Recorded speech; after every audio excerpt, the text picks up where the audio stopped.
through Washington's aggressive promotion of a global economy, to a rising disparity of incomes that has eroded the quality of middle-class life. As an aspiring historian since 7th grade, I have remained more observer than actor, trying to make sense of the changing relationship between America and the world, attempting to understand our complex form of state power and our distinctive way of governing the globe. I consider myself fortunate to have grown up among middle-class families that served this state as soldiers, engineers, and later, on occasion, senior officials. I was also privileged to attend schools that trained our future leaders, allowing me to observe firsthand the ethos that shaped those at the apex of American power, their character and worldview.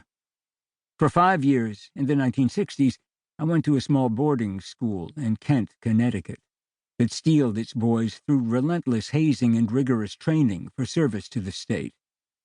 Admiral Draper Kaufman, class of '29, founder of the Navy's underwater demolition teams, forerunners of the SEALs, was the father of a classmate.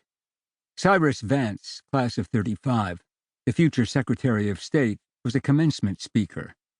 Sir Richard Dearlove, class of '63, later head of Britain's MI6, was a year ahead of me. Countless alumni were known to be in the CIA. Through its defining rituals, this small school tried to socialize us into a grand imperial design of the kind once espoused by East Coast elites back when America was first emerging as a world power. On Sundays after Mass, celebrated with Anglican High Church liturgy, the cascading sounds of English change ringing pealed for hours from the chapel bell tower. Every class had 1 or 2 British exchange students, provided by the English-speaking union. Our curriculum followed the classical form of English boarding schools with Latin or Greek required subjects. The school crew made periodic trips to the Henley Royal Regatta. All this was aimed at instilling a cultural affinity between American and British elites for shared global dominion. Both family and school taught me that criticism was not only a right but a responsibility of citizenship. So it has been my role to observe, analyze, and when I have something worth sharing, to write and sometimes to criticize. This is a complex society, elusive in its exercise of world power. It has taken many years of education and much of my life experience to gain some insight into the geopolitical dynamics that propelled the United States to global hegemony and are undoubtedly condemning it to decline. Only days after my father's graduation from the U.S. Military Academy at West Point in June 1944, my parents married. That December, when he shipped out with the 89th Division for the war in Europe, my mother was pregnant with me.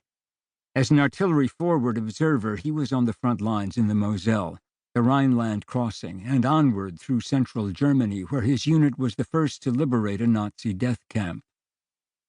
Typical of the veterans of that conflict, he only mentioned the war once, telling me in an offhand way when I was old enough to understand that the infantry company he fought with, crossing the Rhine, lost most of its 200 men that day. My birth coincided with the last months of World War II, just as the United States was ascending to unprecedented world power. As I grew up and we moved from one quiet street to another across America, war was always with us, just beneath the surface of family life.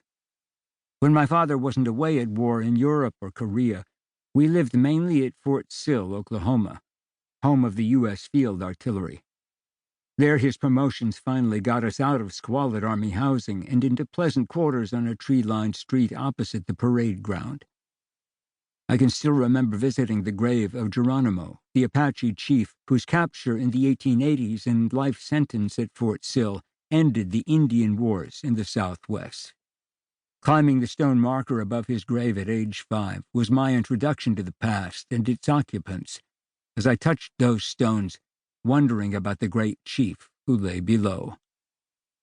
A few months after the Korean War started in June 1950, my father shipped out again with the field artillery for a year-long combat tour, and we moved to Florida to be with my mother's parents.